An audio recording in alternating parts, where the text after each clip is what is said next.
Happy Thursday, everyone. This is So What, the Marketing Analytics Insights Live show. This week, our fearless CEO, Katie, is taking some much-needed time off to go, I think it was stalking like small rabbits or something in the backwoods. I don't know. Deep woods somewhere. Yeah, that was the story I got. Deep woods.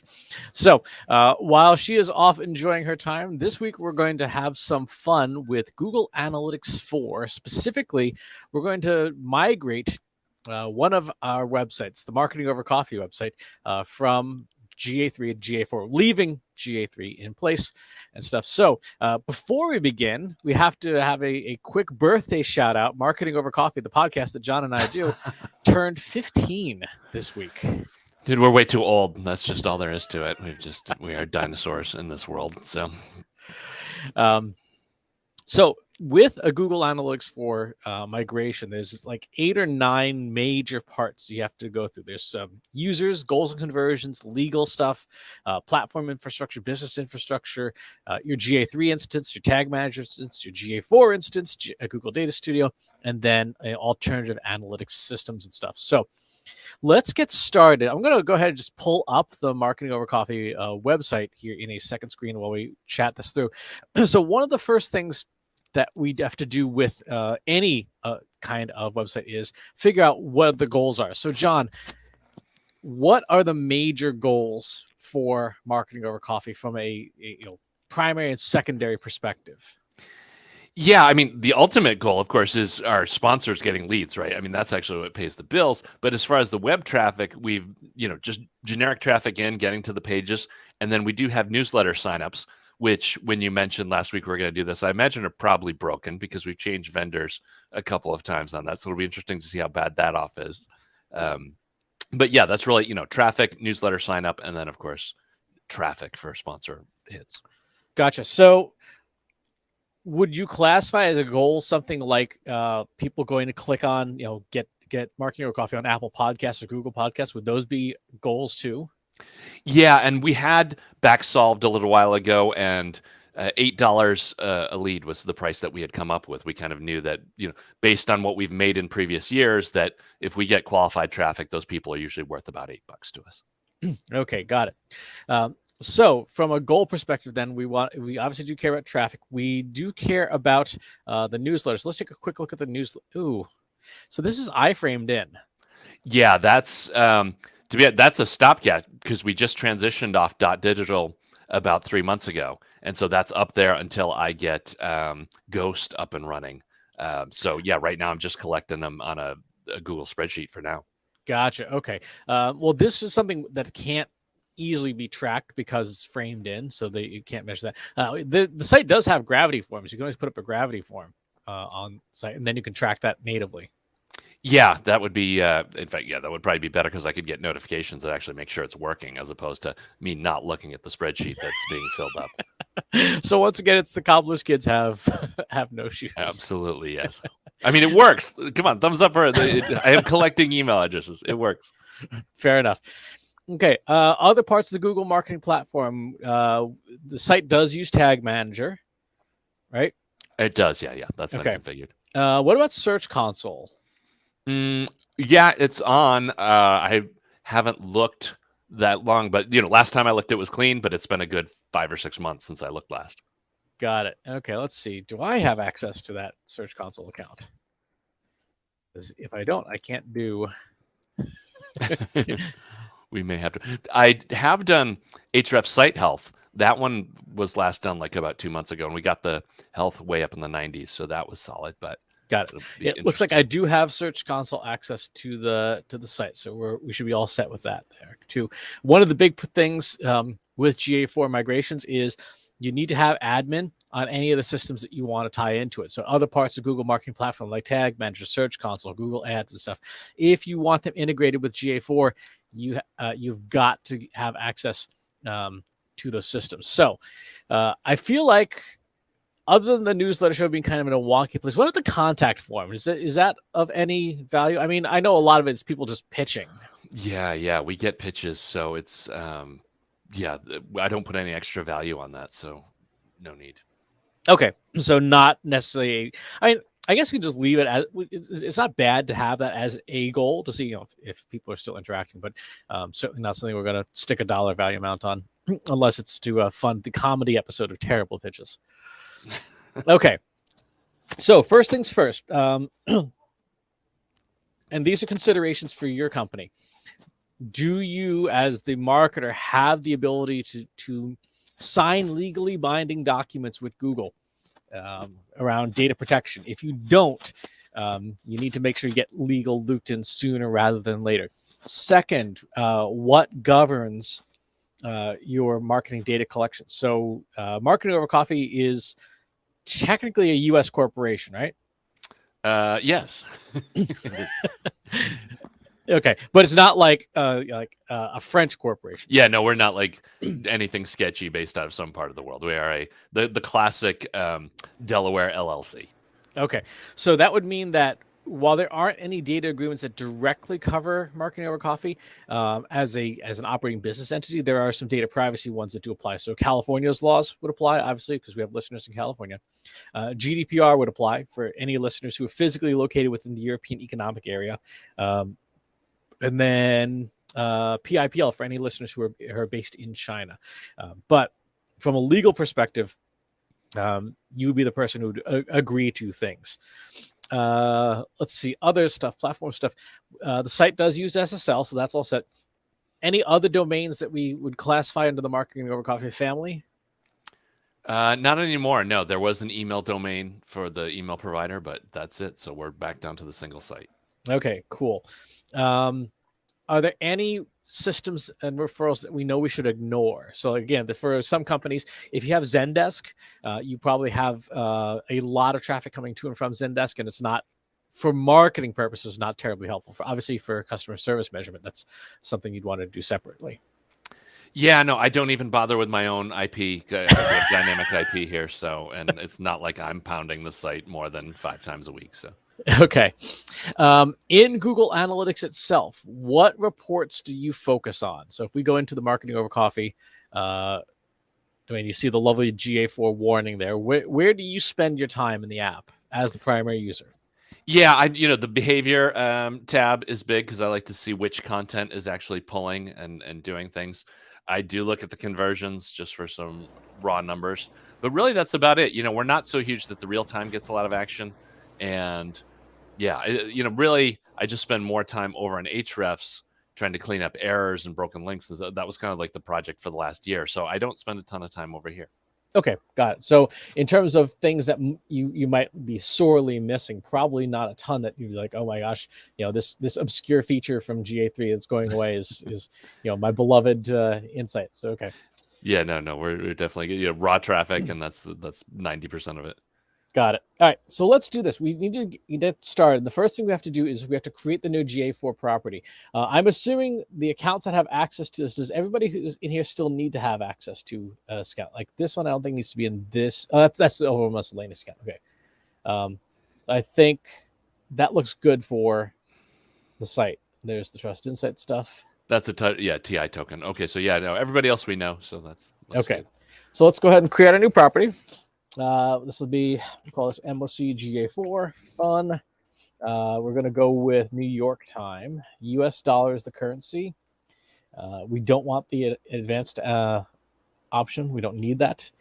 We are a small business, and we're doing this mainly to measure lead generation, optimize my site, measure customer engagement. That sounds good.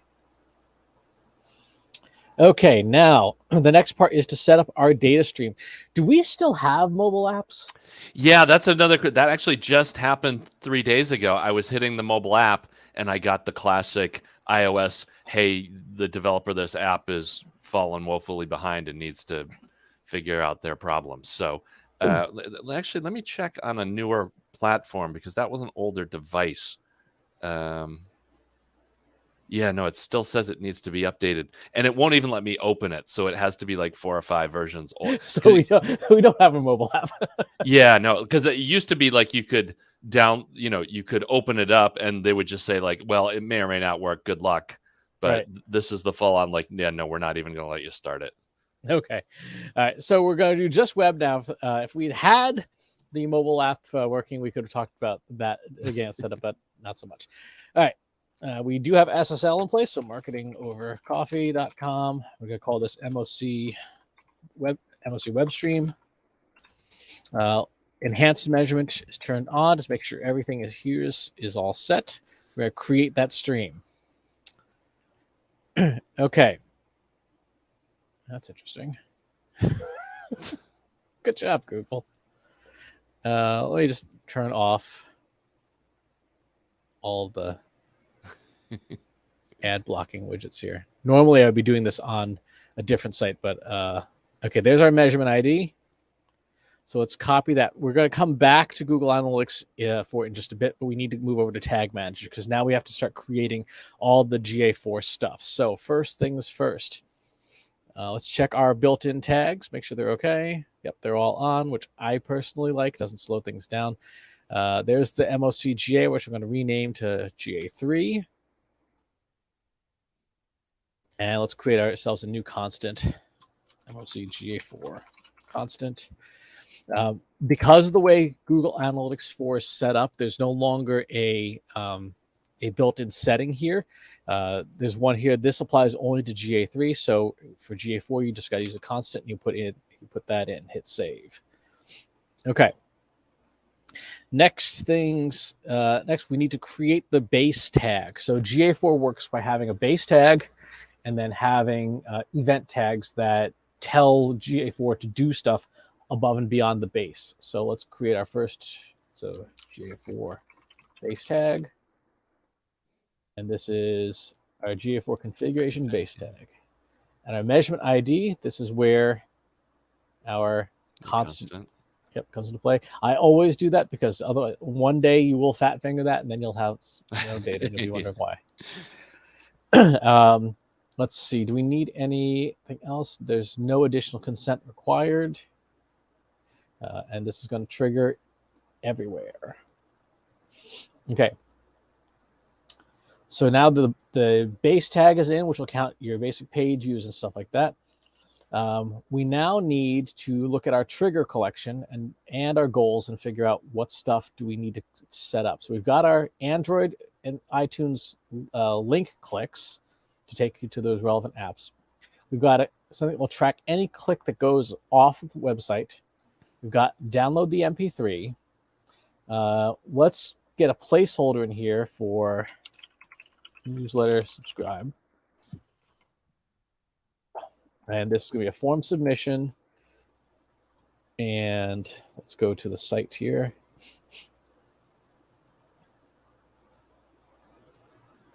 Okay, so it's newsletter.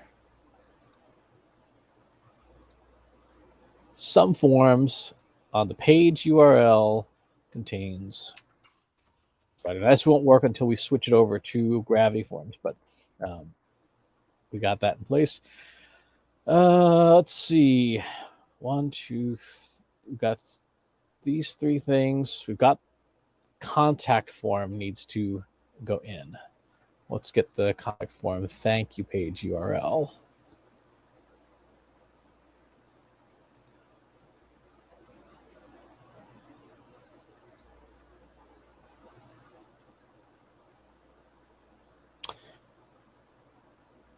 Okay.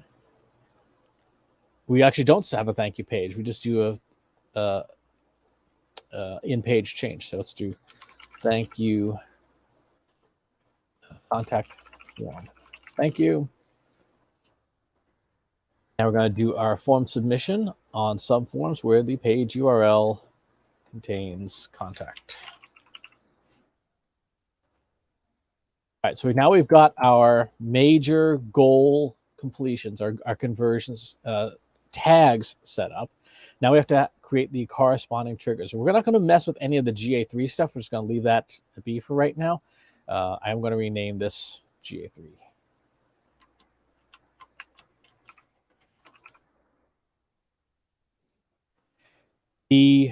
One of the things that people do the most wrong is they don't delineate between GA3 and GA4, and then your tag manager is just a huge big mess. Cody asks, is it best practice to send a page view in the GA4 configuration tag loads? Yes. I've not seen a use case for not having the base configuration tag also fire a page view. You can obviously set it up as a separate independent event, particularly if there's places you don't want page views to fire.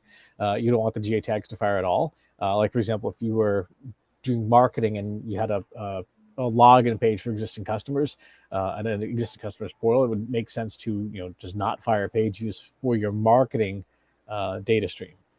Okay, so now we need to create those goals, those conversions. So let's call this GA4 contact conversion. It's going to be our event. Our configuration tag is the base tag. And we're going to call this contact conversion. And this will trigger with our contact form. Thank you. Let's do the newsletter next. Before conversion, event, base tag, and this is newsletter conversion.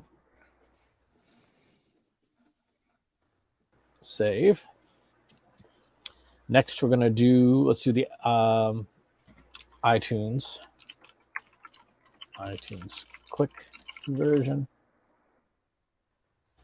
A podcast has been called iTunes in what, 2 years now? Okay, call this Apple conversion and outbound iTunes and Android version.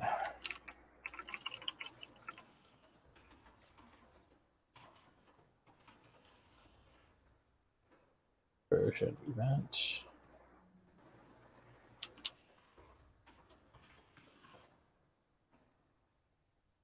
Okay, and outbound Android. Okay, and we also want to track outbound clicks. We may not necessarily want to be a conversion, but I do want to track outbound clicks. GA4 clicks event.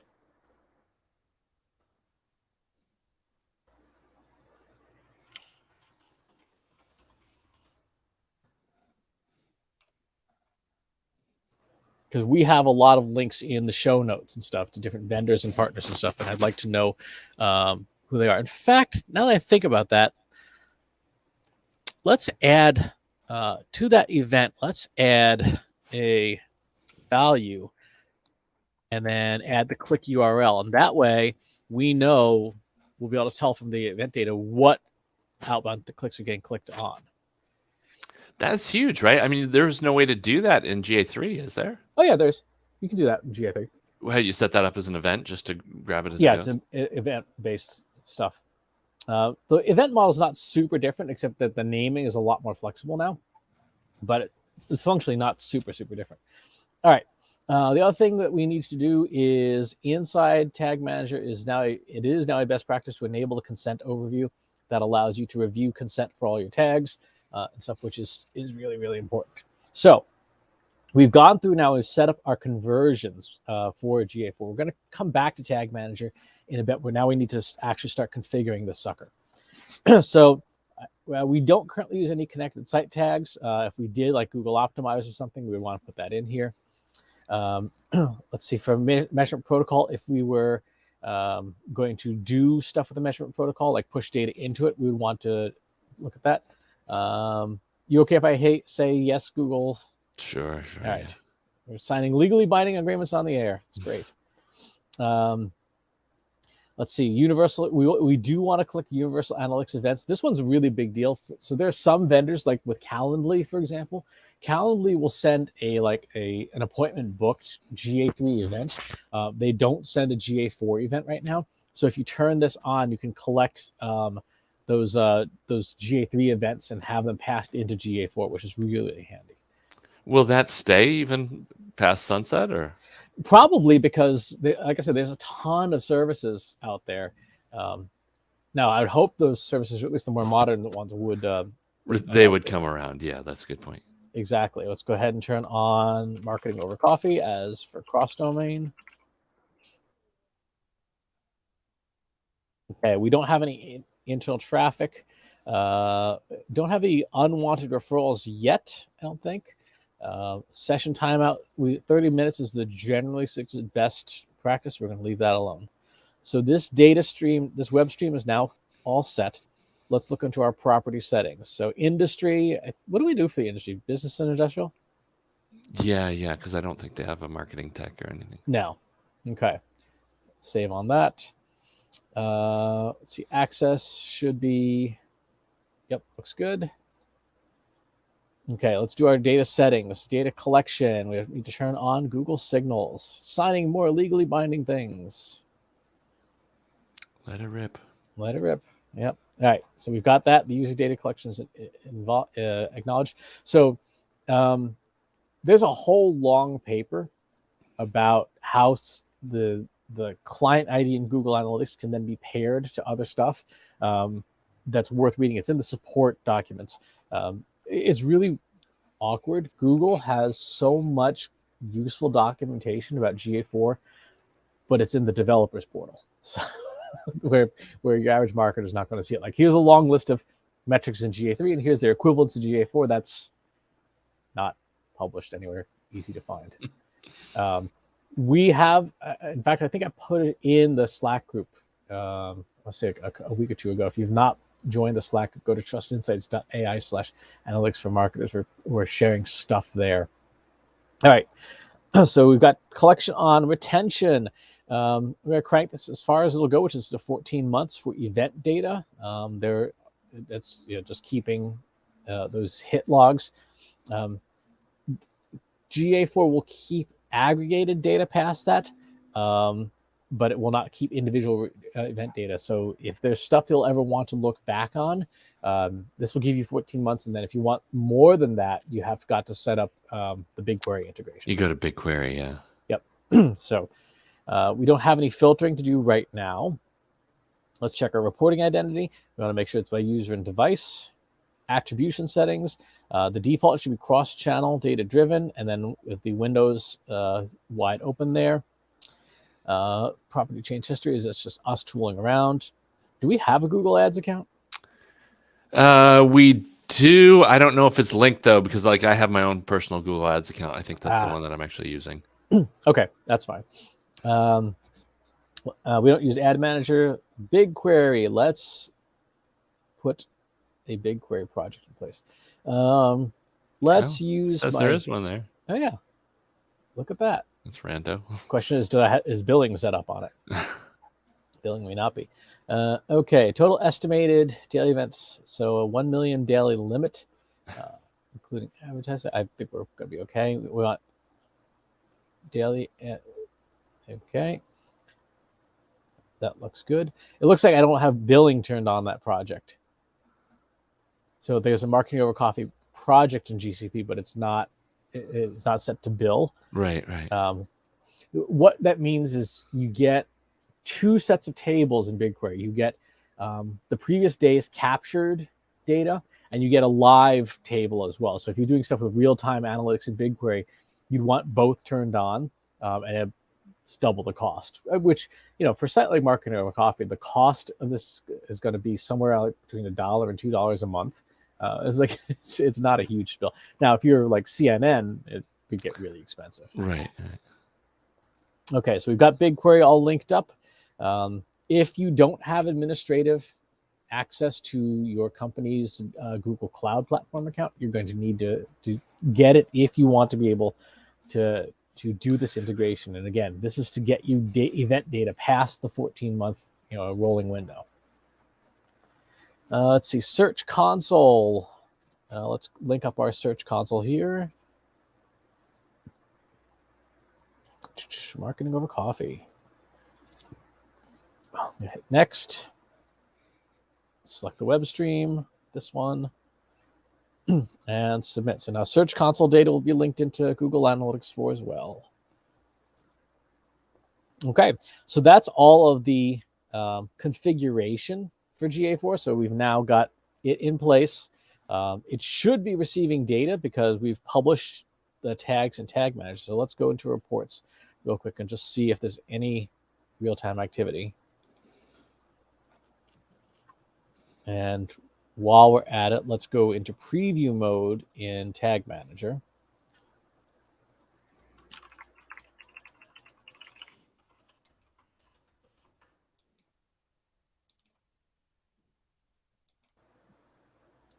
Okay, so the page is loading.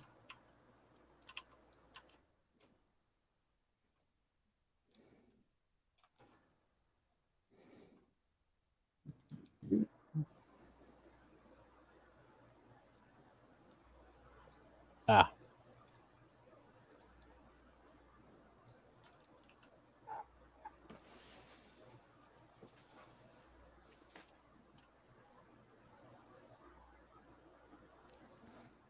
I would have to kick the cache there. Might not even be that. It might also be that I need to allow that. Let's retry. There we go. Tag assistance now connected. All right, so what's fired? GA3 tag is fired, GA4 base tag is fired, stack adapt and clarity. Let's go. We open the debug window. Yeah. Let's go ahead and click on newsletter.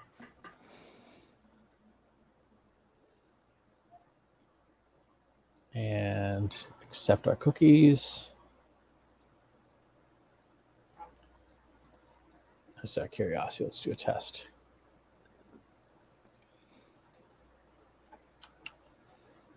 Okay, yeah, so it did not register at all. Okay. Right, yeah, till that switches to gravity, that's not going to fire. Yeah, exactly. Okay, so we know GA4 is there. And look, we've got some traffic, which is good. Okay, next thing we need to do is we need to actually put those events and conversions that we did in Tag Manager into the interface. So we're going to go to Configure. We have our events. Go away. Okay, and we're going to declare, just for thoroughness, we're going to declare those events. Apple conversion, the event name, and the event name equals that, right? That's going to do one for Android.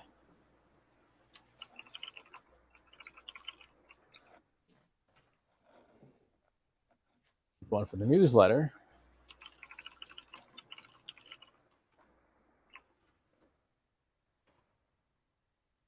And for the contact.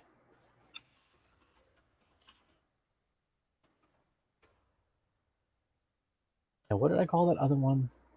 Yeah, it was the outbound GA4 outbound clicks. I call it outbound click event.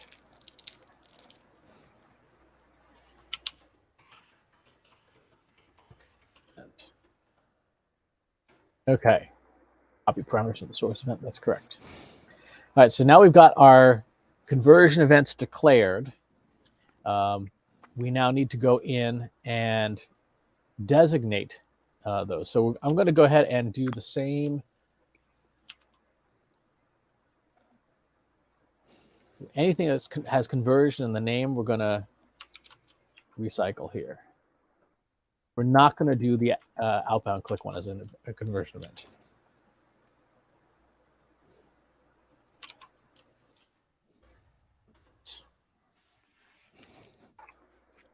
Contact conversion. All right, save, go away. Okay, so now our conversions are set up. Do we have any audiences that we defined in the old site? Any specific audiences or segments? No, I don't believe so. All right.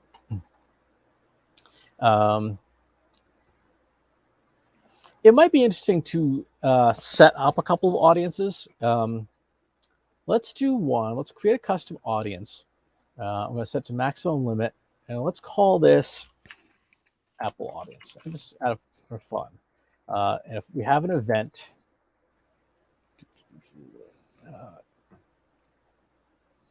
where's my custom events?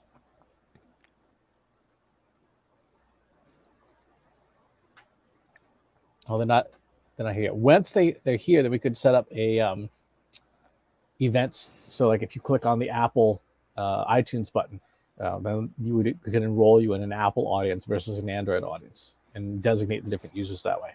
Mm-hmm. Can't do that now. It's not there yet. Okay. We don't have any custom dimensions and metrics on the old site. I don't think so. It's just the new site. And then let's go ahead and I don't have the Chrome debug extension on here. I was going to say, so that you have to have an extension on to make that stuff trigger?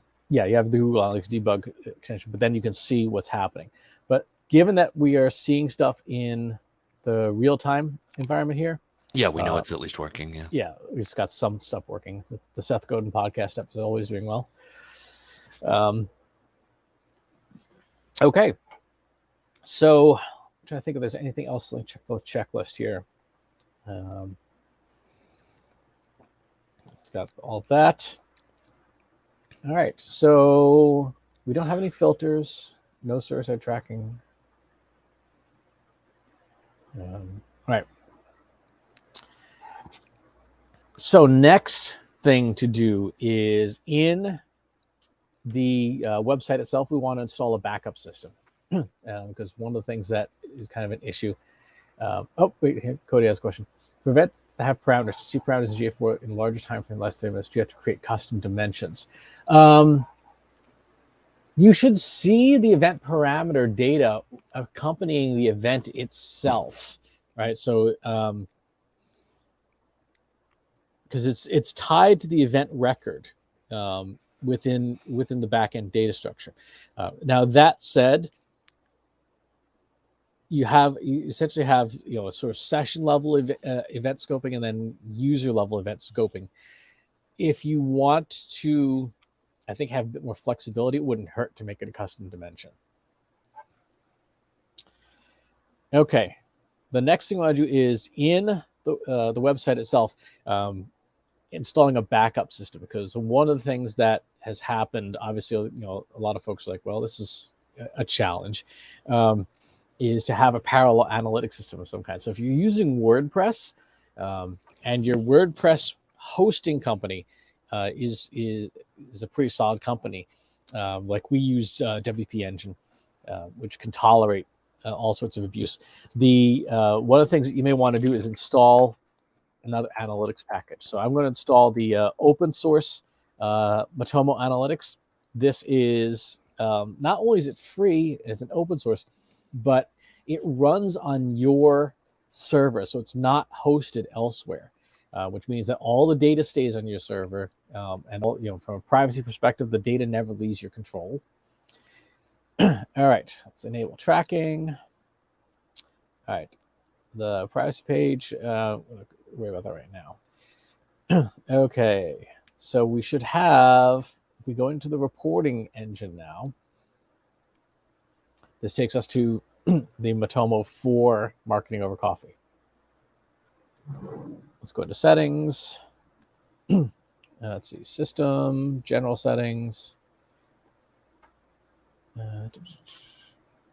don't need, let's do star. Save that there. We don't use most of the stuff that we don't use their tag manager. The nice thing is you don't have to use their tag manager because it's physically installed on the server itself. Let's go back to our, there we go. And go to the WP settings here, add tracking code, default tracking. And we do want to track 404s. And save.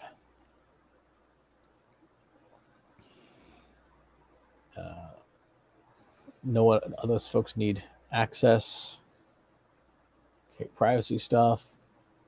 Exclusions. If we want to exclude like administrators like us, we could exclude them. If we want a geolocation more accurate, we could install MaxMind, which we probably should do at some point. But now that means we have a second web analytics system is running in parallel with Google Analytics. So if, for example, in a year and a half, the EU says, we're disallowing Google Analytics completely, which is a non-zero possibility because of GDPR compliance, then you definitely want to have a system that is not Google also tracking your site as well. They can put things together. And as people's ad blockers get better, you also want to have something that can pick up the data. Okay. Let's see. Go down the rest of the checklist here. I think the only other thing I guess we could do would be a dashboard for it and stuff. If you wanted to put together a dashboard, let's take a look at creating one here. And we're going to connect to Google Analytics. We're going to connect to our MOC GA4 account. Where did that go? Let's see it in here. What do I do with it? Huh, it's there. I just can't see it. Oh, there it is. Okay, add that in. All right, some basic stuff. Let's turn on the grid, set the grid to 12, and snap to the grid just because I'm obsessive like that. I like my things to be neat. So you said traffic, John, right? Yeah, traffic is definitely the leader. Okay. What kind of traffic? Do you care about sessions or do you care about human beings, users? We've always cared about sessions, not users, but I'm trying to think. Users would actually be more useful. Well, yes and no. I mean, we make our revenue model is based on sponsorship, so it wouldn't hurt to have a more times of activity, people using their eyeballs on the site, regardless if it's the same person or not, because of the way people, the buying cycle goes. I think sessions is a fine metric. Yeah, I'm definitely that is what we share with advertisers. That's for sure. Exactly.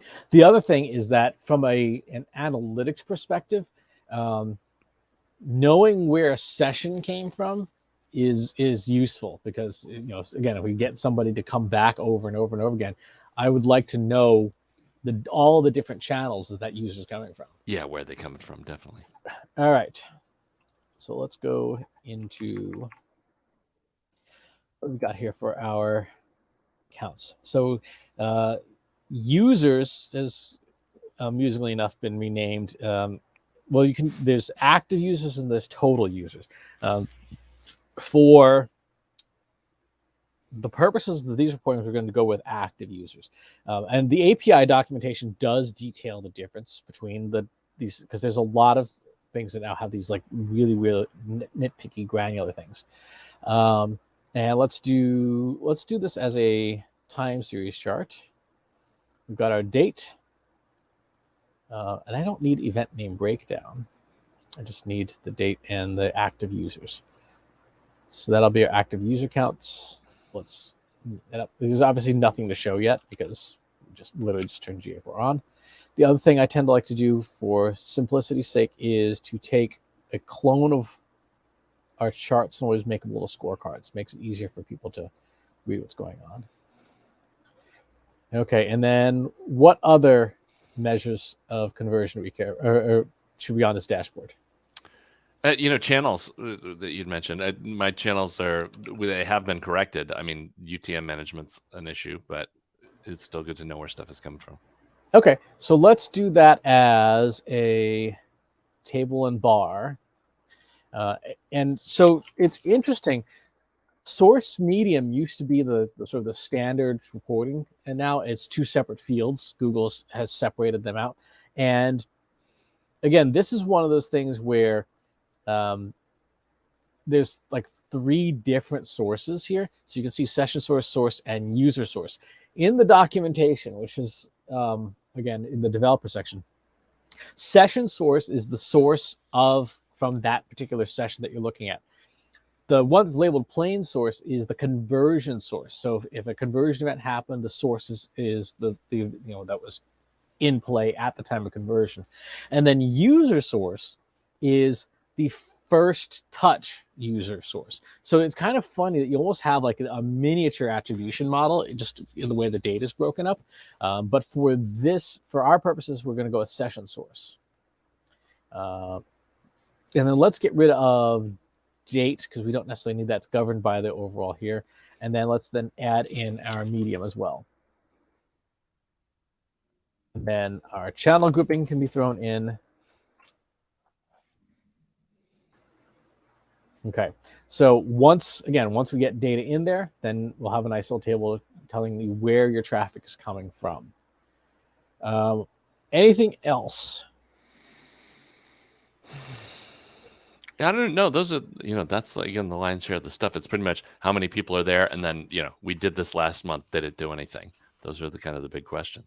Anything else you suggest? Other stuff that you've seen that should be in there? Well, normally if the conversion events were money makers, you would definitely have them front and center. But obviously, we make our money differently. So these are, the active users really is, essentially what you show to the advertiser and say like, yeah, we got scads of people. Right. Yeah. This is where it's at. Does Libsyn have a connector for Google Data Studio? No, not that I'm aware of. I mean, let me take a look and see if there's anything new there. But yeah, they really don't have any outgoing stats as far as I know. Okay. For those listening, Libsyn is the podcast hosting company that hosts the MP3s. This is good because as I'm in there, I can open up a ticket to say, when are you going to fix the app? Oh, that's something that we forgot to put in. We forgot to put in a tag for people clicking on just the MP3 links. Mm-hmm. That was in the old. Let's put that back. G4 P3 link click. And again, that's because we put the actual show URLs right on the website.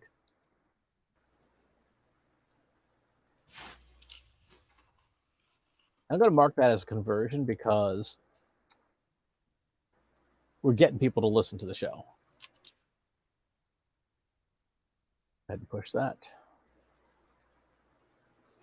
And then go into GA4 and go back to our configuration menu. I hate these little sliding side menus.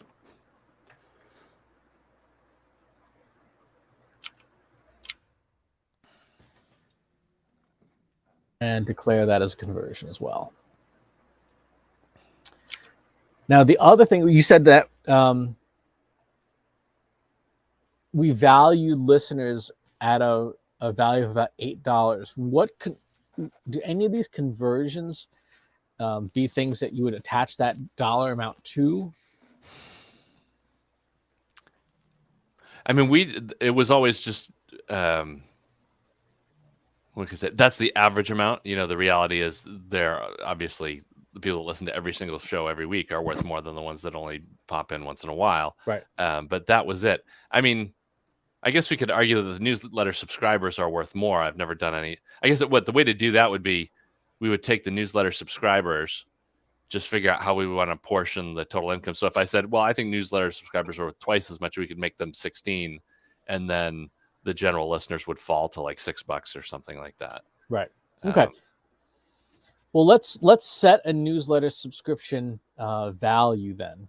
So in here, unlike GA3, conversion data is set up in Tag Manager now. So event parameters, we're going to add in our currency, which is USD, and we're going to add our value, which is going to be $16. So now every time this tag fires, it's going to fire that value data with it. Yeah, that's good to track.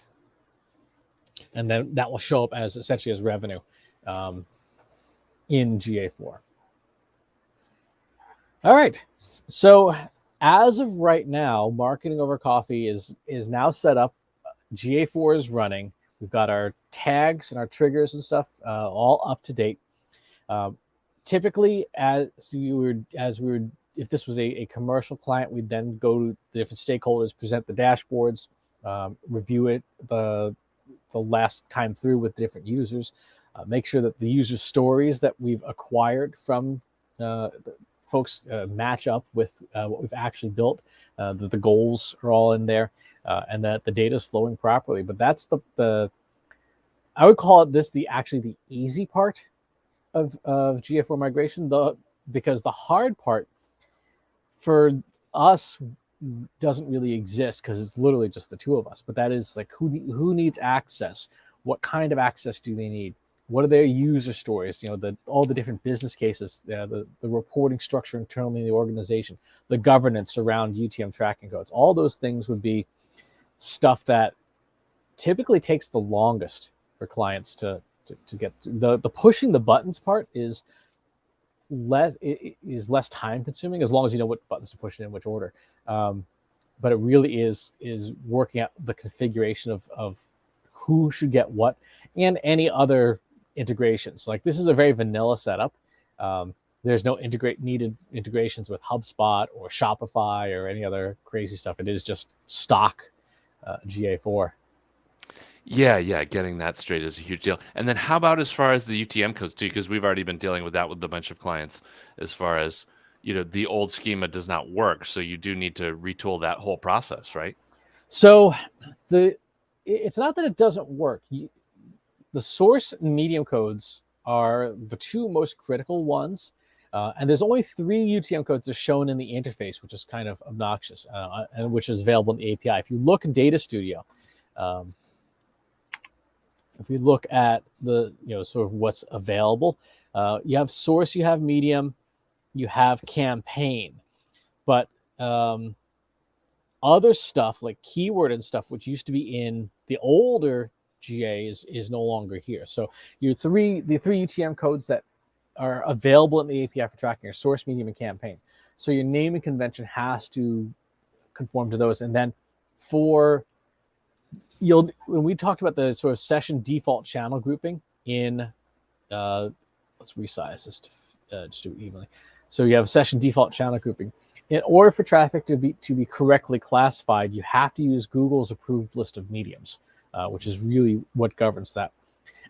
So you can't just kind of wing it. So, like, for example, I've seen people do stuff like, banner ad as the source and Facebook as the medium, and Google will not put that in a channel grouping, because it should be Facebook and then either social or paid social as you mean it, and you can maybe name the campaign Facebook banner, but there's a lot more rigor around what you do with source medium codes now. And so what happens if those are wrong? It's still in the data set, but it just doesn't show up in the interface at all, or does it actually get ignored?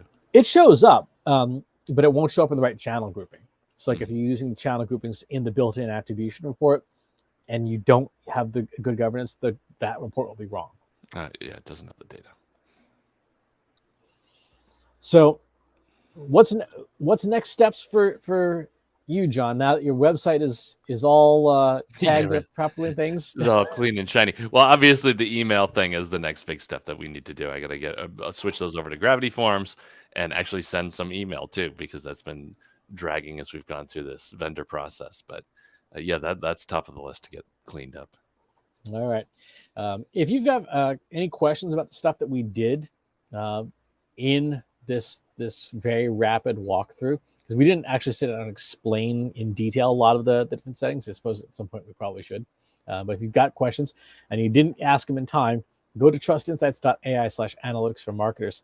And if you just want somebody to do it for you, then you can just go to the contact page on the site. Any final parting thoughts? No, just, you've got the clock is ticking. You have about 14 months. So, and a big thing too is, this announcement's now so that you can have it on, at least get it turned on so you're gathering data, so that come June 2023, you have a year's worth of history, because otherwise you're not going to have history, right? Because the history that you can't do any cross compare back to GA3. Nope, you cannot. I would bet that some enterprising person will probably figure out a way to make a connector to do data import, but don't bank on it. That's only going to last for like 3 years. That's a finite, that has a fuse, that product. So exactly. So, all right. Well, in that case, let's head on out of here, and we'll talk to you all next week. Take care. Thanks for watching today. Be sure to subscribe to our show wherever you're watching it. For more resources and to learn more, check out the Trust Insights podcast at trustinsights.ai/TI podcast and a weekly email newsletter at trustinsights.ai/newsletter. Got questions about what you saw in today's episode? Join our free Analytics for Marketers Slack group at trustinsights.ai/analytics for marketers. See you next time.